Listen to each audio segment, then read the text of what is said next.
లక్షలాది మందికి ఆశీర్వాదకరంగా ఉన్న దైవజనులు మన ప్రాంతంలో మన బ్రాంచ్ సంఘంలో ఇలా రావడం విశేషం.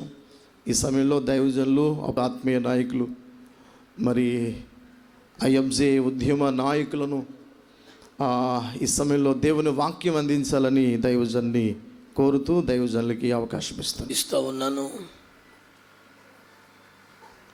ఈ ఆలయాన్ని కూడా దేవునికి ప్రతిష్ఠించడానికి దైవ సేవకులు రాజ్ కుమార్ గారు, వారి కుటుంబం నాకు ఇచ్చిన ఆహ్వానాన్ని బట్టి వారికి కృతజ్ఞతలు తెలియజేస్తున్నాను. ఎన్నో సంవత్సరాలుగా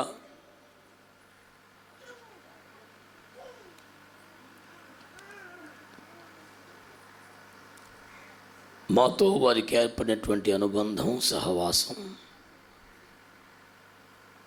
నేటికిలా సంఘములకు ఆశీర్వాదకరంగా మారడానికి ప్రభు సహాయం చేశారు. దాన్ని బట్టి ప్రభువుని స్తుతిస్తున్నాను.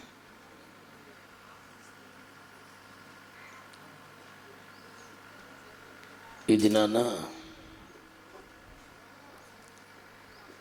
దేవుని వాక్యములో నుంచి కొన్ని సంగతులు మనము ధ్యానం చేద్దాము. సమూయేలు 2వ గ్రంథము 7వ అధ్యాయం.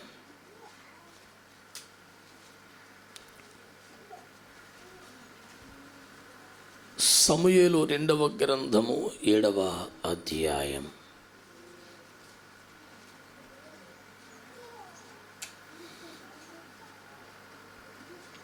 ఇరవై 29వ వచనం.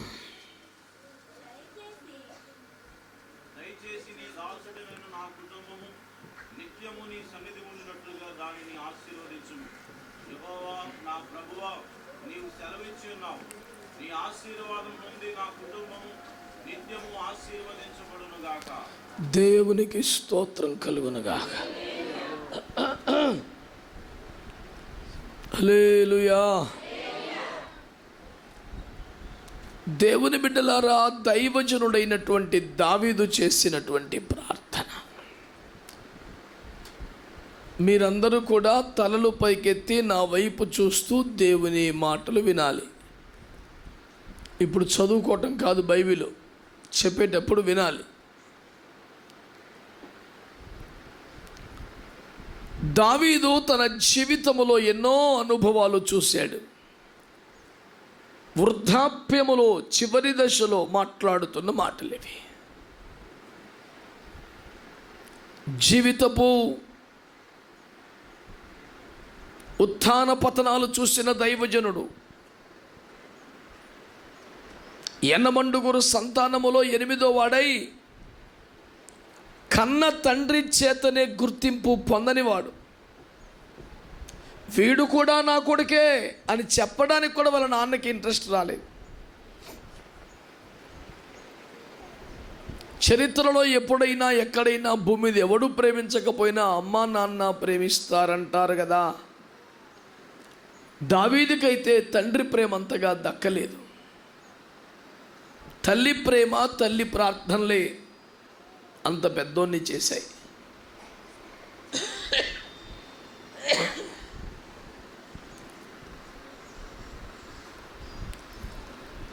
పిల్లలు చిన్న పని చేసిన అమ్మా నాన్న ఎంతో మురిసిపోతారు, చాలా గొప్పగా చెబుతారు. ఒక పురుగును చేత్తో కొట్టి చంపితే చిన్నపిల్లాడు, మా వాడికి ఎంత ధైర్యమో, అసలు భయపడ్డు అని చెప్తారు. కానీ దావీదు సింహాన్నే చంపితే, ఎలుకబంటిని చంపితే కూడా వాళ్ళ నాన్న మెచ్చుకున్నట్టుగా లేదు. అలాంటి చాలా దుఃఖకరమైన పరిస్థితుల్లో పెరిగాడు. 7 అన్నయ్యలు అందరూ మిలిటరీలో ఉంటారు. చిన్నోడు తమ్ముడు ఒక్కడే ఇంటి దగ్గర ఉంటాడు కాదని వచ్చినప్పుడల్లా చాక్లెట్లు బిస్కెట్లు తెచ్చి పెట్టిన రకం కాదు. వాళ్ళు గోబలు వాయించేవాళ్ళు, చీప్గా చూసేవారు. ఎందుకో తెలియని కోపం అతని మీద పెంచుకున్నారు.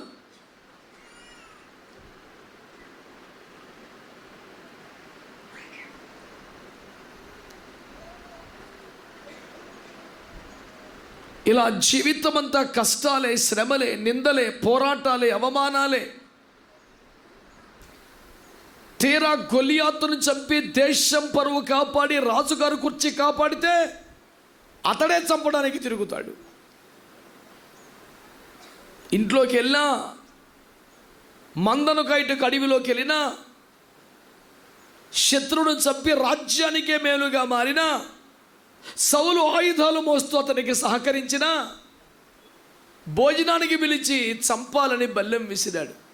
కూతుర్నిచ్చి పెళ్లి చేసి వాళ్ళిద్దరూ గదిలో ఉండగా కత్తితో బల్లెముతో నరికి చంపడానికి మీద కురికాడు. ఇలా ఎప్పుడూ చంపడమే మరణం తరుముతూ ఉన్న జీవితం దావీద్ది.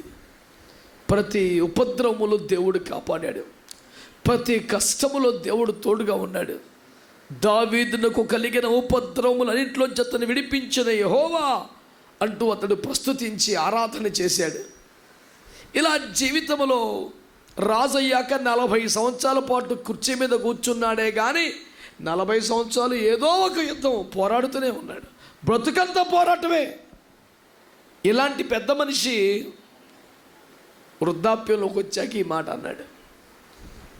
అన్నీ చూశాడు జీవితంలో, కష్ట సుఖాలు, బాధలు, ఇబ్బందులు, పోరాటాలు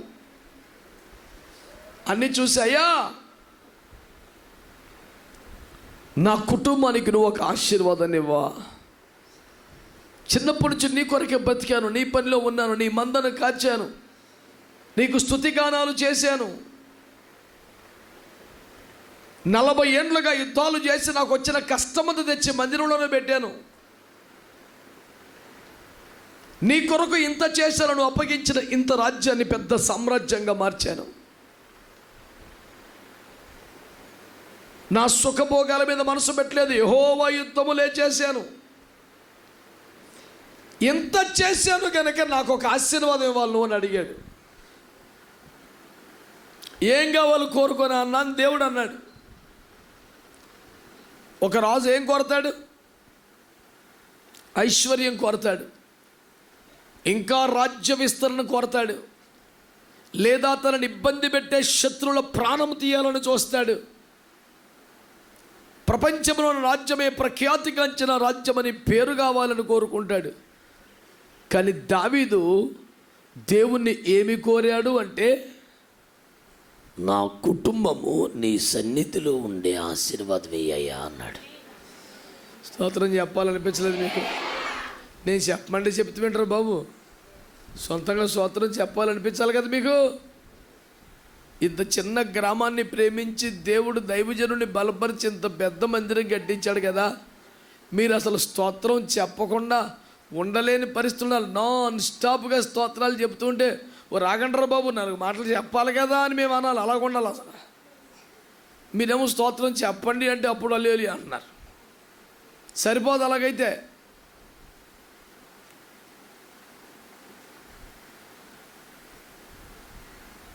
నలభై ఏండ్ల పాటు రాజ్యమును పోరాటములు చేసి యుద్ధములు చేసి వచ్చిన సంపాదన మొత్తం మందిరంలో పెట్టి,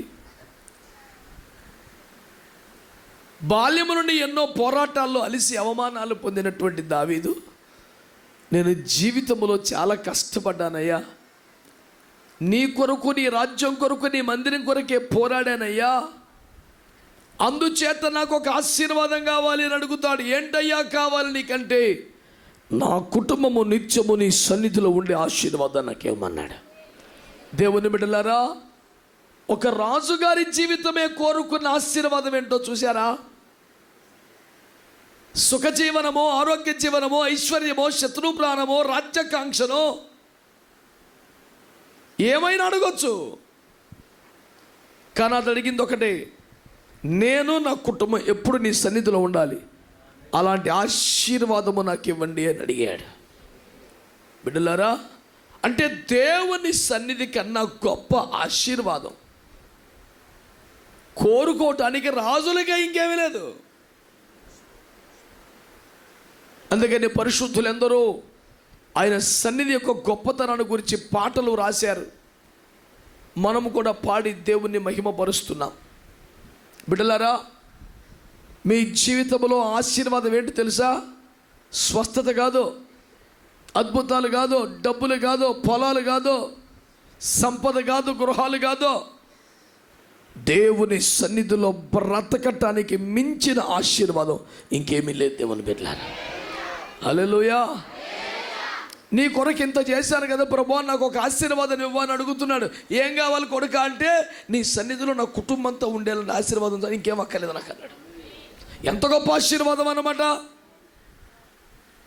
దేవుని సన్నిధిలో కుటుంబము గడపటము కన్నా ఆశీర్వాదం ఇంకేమీ లేదు.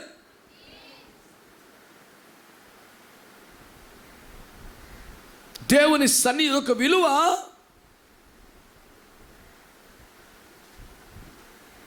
దావీదు ఎరిగిన వాడు కనుక ఒకసారి ఓ బలహీన క్షణాన తప్పు చేశాడు.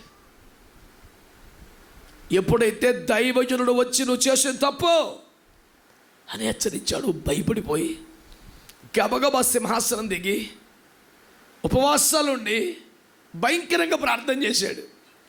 అతడు కన్నీటి ప్రార్థన చేస్తే పరుపే తేలిపోయిందంట. అంత ప్రార్థన చేశాడు. ఇక ఏం కావాలి కోరుకోరా అంటే, మరి పొరపాటు జరిగిపోయింది, తప్పు జరిగిపోయింది, నీకు కోపం వచ్చే ఉంటుంది, నాకేమైనా పనిష్మెంట్ ఇస్తావేమో, నాకేమైనా శిక్ష వేసేస్తావేమో, ఆరోగ్యం తగ్గుద్దేమో, డబ్బులు పోతాయేమో, పోతే పోనీ ఏమైనా, నువ్వు నాకు ఏ శిక్ష వేసినా పర్వాలేదు, కానీ సన్నిధిలో మాత్రం బయటకు తోసేయకని ప్రార్థన చేశాడు. ఎందుకంటే దేవుని సన్నిధి యొక్క విలువ తెలిసినవాడు దావీదు. నిజమే, నా వల్ల పొరపాటు జరిగింది, కొట్టు, తిట్టు, రాజ్యం తీసేయి, అధికారం తీసేయి, కానీ నీ సన్నిధిలోంచి మాత్రం బయటికి తోసేయకు. నువ్వు ఎన్ని దెబ్బలు కొట్టినా నేను పడగలను. నహూము అంటాడు, నా ఈ దెబ్బ నీ వలన కలిగినదని ఎరిగి మౌనముగా సహిస్తాను. కొట్టింది నువ్వు, ఇంకెవడన్నా కొడితే నీతో చెప్పుకుంటాను. నువ్వే కొట్టావు. ఇప్పుడు ఎందుకు కొట్టావు? తప్పు చేశాడు. దేవుడు వద్దన్న పని చేశాడు, దేవునికి ఇష్టం లేని పని చేశాడు. 4 గంటలు ఇచ్చాడు దేవుడు. నువ్వు కొట్టినా పర్లేదు, కానీ నేను కోరుకున్నది ఒకటే, సావు కొట్టి చెవులు పూసే పర్లేదు, కానీ నీ సన్నిధిలోంచి మాత్రం బయటికి తోసేయకు. దేవునికి స్తోత్రం కలుగునగా. అంటే ఒక వ్యక్తికి కానీ, ఒక కుటుంబానికి కానీ, రాజ్యము కన్నా, అధికారము కన్నా, ఐశ్వర్యము కన్నా, శత్రువుల ప్రాణముల కన్నా, అన్నిటికన్నా అతి విలువైన, శ్రేష్టమైన, ఘనమైన ఆశీర్వాదం ఏదైనా ఉంది అంటే అది దేవుని సన్నిధిలో బ్రతకటమే. దేవునికి స్తోత్రం కలుగునగా. అందుకని ఆదికాండము 4వ అధ్యాయములో కయ్యను మాట్లాడుతూ ఏమన్నాడు తెలుసు? నీకు క్యాన్సర్ వచ్చును గాక అన్నాడా? నీకు ఎయిడ్స్ వచ్చేస్తుందిరా అన్నాడా? నీకు కాళ్ళు ఇరిగిపోతాయి అన్నాడా? ఏమి శిక్ష చేశాడు? నీ సన్నిధికి రాకుండా నన్ను బొత్తిగా వెలివేశావు, దీనికన్నా పెద్ద శిక్ష లేదు భూమి మీదని బాధపడ్డాడు. తోకతెప్ప గ్రామం ఎంత ధన్యమైపోయింది ఈ పూట. నిత్యము నిలిచి ఉండు దేవుని సన్నిధి వారి కొరకు ఇక్కడ ప్రతిష్ఠించబడింది. దేవునికి స్తోత్రం కలుగునిగా. దేవుని సన్నిధి అంటే ఎంత ఆనందం తెలుసా? దావీదంట దేవుని సన్నిధిలో తన పై వస్త్రము తొలగిపోతున్నదన్న సోయి కూడా మర్చిపోయి, మర్చిపోయి నాట్యమాడి ఆరాధన చేస్తున్నాడు.